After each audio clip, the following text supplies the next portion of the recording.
Oi, eu sou o Tio Braz e esse é o Não Acadêmico, um canal para nós conversar um pouquinho sobre contação de histórias, análise de discurso e narratologia, sem academicismo, sem essas porra, porque deixa academicismo para academia, mas isso não significa que eu falo sem referência, que eu falo tirando as coisas do meu cu. Não é, eu jogo as referências aqui. Aí se você vai atrás delas ou não, aí já não é comigo. Hoje o vídeo é sobre voz narrativa, que é a voz narrativa, como é que funciona, para que isso serve. E a voz narrativa é um dos 5 pilares narrativos que eu tô falando, né, desde o começo dos vídeos lá no negócio, que é tempo, espaço, personagens, voz narrativa e enredo.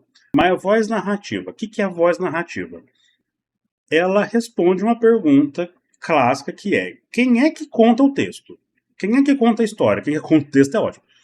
É um conceito subjetivo que nós precisamos de um pouquinho de boa vontade para entender, para separar as nuances dos tipos de voz narrativa para não fazer merda. E aí, quando você não entende o que é a voz narrativa, a sua tendência é confundir o seu leitor ao longo do texto, porque como você não entende o conceito, você não vai entender como é que aplica ele. A voz narrativa é quem conta a história, certo? Certo, até aqui estamos na mesma página. Tá. Voz narrativa é o narrador da história, é quem conta a história para nós. Quando nós em série e filme, é mais difícil isso aparecer, tem, mas é um pouco mais difícil de aparecer. Esse é um recurso narrativo muito característico de livro, de texto escrito, porque assim é mais fácil escrever a partir do ponto de vista de quem está contando a história. Para nós entender também o que esperar de se nós vai saber de tudo da história ou nós vamos descobrir de acordo, junto com o personagem principal, enfim. Nós temos então 3 tipos de narrador e às vezes, dependendo do site que você vê, dependendo da pessoa que estiver falando sobre isso na internet, vai falar que são 4, mas é a mesma coisa, vem comigo. Nós tem o narrador personagem, que é o livro escrito em primeira pessoa. Nós tem o narrador observador, que é o texto escrito em terceira pessoa. E nós tem o narrador onisciente, ou, em alguns lugares, que chama também de narrador Deus. Esse narrador Deus pode ser subdividido em 2 categorias, que são narrador Deus neutro e narrador Deus intruso. E aí é por isso que tem lugar que fala que é 3 tipos de narrador e tem lugar que fala que é 4 tipos de narrador. Vamos entender primeiro o que é primeira e terceira pessoa, porque eu acho que quando nós vemos isso na internet, ninguém explica o que é essa primeira e terceira pessoa, ainda mais falando de livro, ainda mais esse canal que eu estou me propondo a ser didático. Então vamos explicar o que é a primeira e terceira pessoa. Eu poderia explicar o conceito, mas eu vou usar exemplo de videogame, que é super fácil de entender. Quando o jogo é em primeira pessoa, tipo Overwatch, você não vê o seu boneco, você só vê as mãos dele, porque você tá na visão do personagem. Né? Que você vai andando assim, aí atira, não sei o que, a Moira mesmo, né? Que ela tem as 2 mãos para frente, porque os poderes delas nas mãos e tal, você vai andando assim. Isso é a primeira pessoa. Terceira pessoa é Fortnite. Quando você está jogando e a câmera, o seu ponto de vista, tá atrás do seu boneco e um pouquinho para cima. Essa é a diferença básica de primeira e terceira pessoa para a literatura também. Olha só, quem diria que é a mesma coisa? Por que chama terceira e primeira pessoa? Lembra quando estava lá na escola, primeiro ano, sei lá, segundo ano, que você aprendeu como é que você conjuga verbos? Você conjuga verbos, né, usando eu, tu, ele, nós, vós, eles. Eu, primeira pessoa do singular. Tu, segunda pessoa do singular. Ele, terceira pessoa do singular. E nós, primeira pessoa do plural, vós, segunda pessoa do plural, e eles, terceira pessoa do plural. Quando eu falo que o narrador personagem é o narrador em primeira pessoa, a história que você vai ler é a partir de um dos personagens que fazem parte da história. É o ponto de vista daquele personagem. Então o texto é sempre escrito nos textos nos parágrafos de descrição. Todos os verbos são conjugados na primeira pessoa. Eu fui, eu tenho, eu vou me encontrar, eu pego o copo, eu assisto o filme. Primeira pessoa. O narrador observador, que é em terceira pessoa, é alguém que está assistindo a cena acontecer, a história, o livro, a partir desse. Mas ela também está no texto. Ela também é um personagem. Às vezes, algum personagem vai interagir com ela. Esse é o narrador observador. Ele faz parte da história, mas ele não interage diretamente no arco. Mas o ponto de vista dele, ele tá ali só para te contar o que aconteceu. Eu costumo chamar o narrador observador de fofoqueiro. Ele é o fofoqueiro. Ele tá vendo aquelas coisas acontecendo e tá te contando. Geralmente, o tempo verbal do narrador observador é no passado. Ele viu aquilo acontecendo, ele assistiu tudo aquilo e agora ele sentou e começou a te contar o que ele viu, né? O que ele viu passado, verbo no tempo passado. Então, se você vai escrever uma história com o narrador observador em tempo passado, Pedro foi. Olha lá o verbo no tempo passado. Pedro foi na padaria. Marina engatilhou sua arma. Engatilhou, tempo passado, né? Agora, o narrador observador instantâneo, que é um outro tipo de narrador, que eu não listei aqui, que esse é um pouco menos comum de acontecer, porque ele ainda não é tão bem aceito pela grande massa. Geralmente, light novel é escrito nessa voz narrativa de narrador observador instantâneo para criar a expectativa do que vai acontecer no texto. Nesse modo de narração, você coloca todos os verbos no presente, mas ainda assim não é o narrador observador que interage na cena. Mais uma vez, ele está presente na cena, ele está assistindo o que está acontecendo e está te contando instantaneamente, como se ele estivesse contando a fofoca para você em tempo real pelo WhatsApp. E aí a gente tem o narrador Deus, que é o mais comum de encontrar. Esse é encontrado a rodo, porque durante muito tempo, esse foi o único narrador que existiu em livro. Narradores em primeira pessoa e em terceira pessoa, tanto instantâneo, simultâneo, quanto em tempo passado, é mais recente. Não é tão recente assim, mas é mais recente. O narrador Deus ou o narrador onisciente, ele é subdividido em duas categorias, que é neutro e intruso. Beleza. O narrador Deus neutro, ele narra tudo de cima. Falando de videogame, você já jogou Planet Coaster, que você vai construir no seu parque de diversão?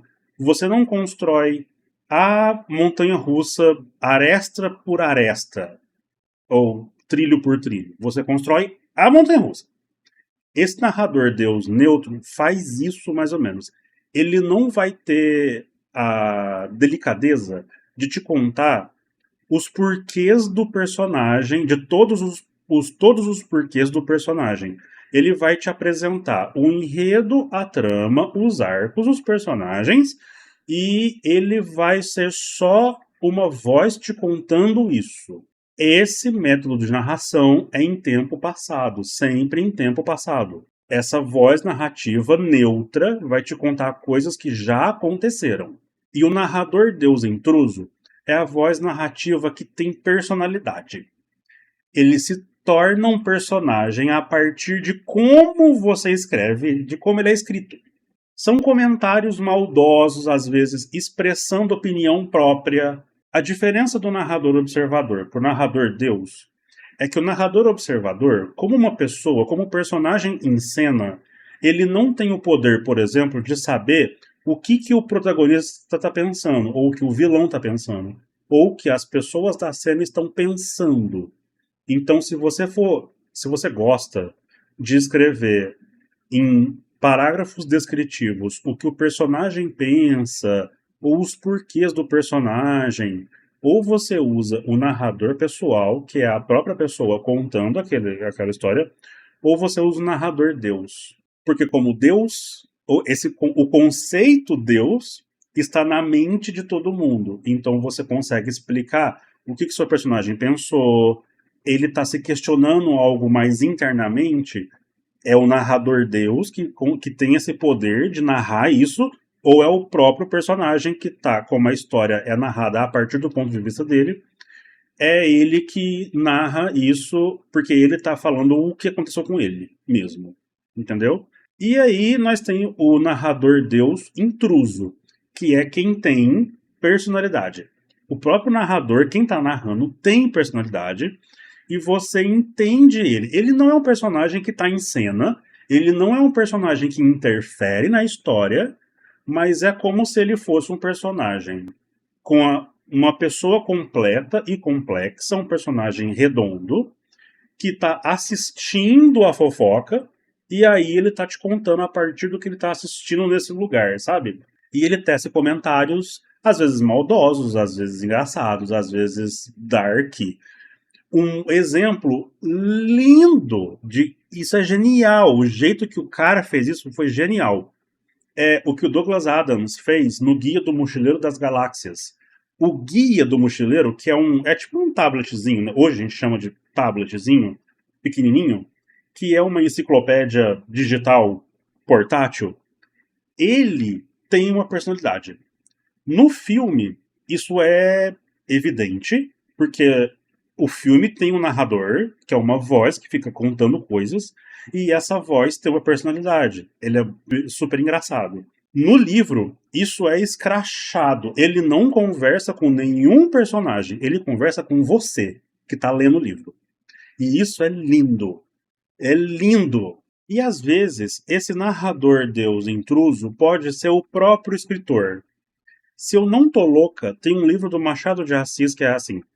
Ele vai contando a história, mas o escritor mesmo é como se o escritor, o dono da história, ficasse discordando do que ele estivesse assistindo. E num diálogo interno próprio. Mas isso é o escritor mesmo. Quem escreveu o livro, que eu esqueci qual livro que é, eu vou pesquisar e vou deixar aqui. Esse é um outro jeito de você fazer um narrador Deus intruso interessante, porque a pessoa. Isso deixa o seu texto mais dinâmico. Só que é muito perigoso. Você precisa dominar criação de personagem muito bem para fazer isso. O grande problema de você não entender o conceito da voz narrativa é que a narração do seu texto se perde no meio do caminho. Quando a pessoa não sabe que existem esses 4, talvez 5 jeitos de narrar uma história, ela fica pulando de um para o outro porque ela não sabe que eles são separados. Se a sua voz narrativa é confusa, se num parágrafo você colocou todos os seus verbos no passado, porque a voz narrativa é narrador observador em terceira pessoa, e no próximo parágrafo descritivo, sem nenhum motivo, essa descrição vem todos os verbos para o presente, como se fosse um dos personagens narrando aquilo, e não é diálogo interno, o seu texto está incoerente. Você está escrevendo esse texto errado. E olha só o que eu estou falando. Eu estou falando de escrever errado numa realidade, num mundo, onde é muito difícil você pontuar algo errado. Misturar voz narrativa é errado, porque cria essa estranheza na mente que a pessoa fica perdida, ela não sabe quem está falando, ela não sabe quem é que está contando aquilo, porque até então veio uma voz narrativa só. Aí, por um capítulo, muda. Às vezes você faz isso com um pensamento interno. O personagem está em pensamento interno, então o pensamento interno vai ser descrito em primeira pessoa, porque é o personagem que está pensando naquilo. E o narrador está descrevendo, o narrador Deus, neutro ou intruso, está descrevendo o diálogo interno daquele personagem. Então, a descrição do diálogo interno vai ser em primeira pessoa. Se não for esse o caso, o seu texto está escrito errado. E o tempo verbal do seu texto, ou seja, a voz narrativa, precisa ser corrigida. E esse vídeo fica por aqui, porque mais um vídeo de 20 minutos, eu não aguento mais fazer esses vídeos grandes, meu Deus do céu, mas é que é tanto assunto. E aí eu vou lembrando durante o vídeo, e aí eu vou conversando comigo mesmo, porque sou eu mesmo que edito, e aí eu falo, não, coloca isso aqui, não, inverte isso aqui, aí acaba ficando uns vídeos de 20 minutos. Enfim, mais uma vez, falando, esse vídeo não é a última palavra, não é uma sumidade no assunto voz narrativa. Eu só quis apresentar o conceito para vocês, para evitar problemas de coerência no texto de vocês. Estudem voz narrativa, tá bom? Eu trabalho de vez em quando como freelancer de revisor ortográfico, daí eu corrijo coerência, coesão e ortografia. Olha, se eu ganhasse R$ 1 para cada pessoa que me manda, que ela não entende de voz narrativa, então a narração do texto dela fica toda torta, toda cagada, que eu não sei quem, por fim, eu não sei quem tá falando o quê. E aí eu preciso ficar enchendo o saco da pessoa por WhatsApp. Esse pedaço aqui, quem é que tá narrando? Pelo amor de Deus, vamos arrumar esse texto. Tempo verbal, meu amor, voz narrativa. E aí é para isso que eu faço esse vídeo, é para isso que eu faço esse canal, para explicar para vocês como funciona isso. Lembrando que eu sou escritor independente, eu tenho um Cyberpunk e um Steampunk publicados. Se você quiser comprar os meus livros, está no comentário fixado aqui no YouTube. Nesse comentário fixado também tem um outro link que é para um canal do site Roxinho, que eu tenho com mais 3 amigos um canal de RPG de mesa. Atualmente estamos jogando Pathfinder 2 e sou eu que estou narrando essa campanha. Todo domingo, a partir das 18 horas, você pode assistir a gente lá. Também tem um canal aqui no YouTube, que é onde a gente upa as mesas que a gente joga para ficar guardado aqui no YouTube. Fica registrado que a gente está jogando as pataquadas do RPG na internet. E é isso, a gente se vê no próximo vídeo.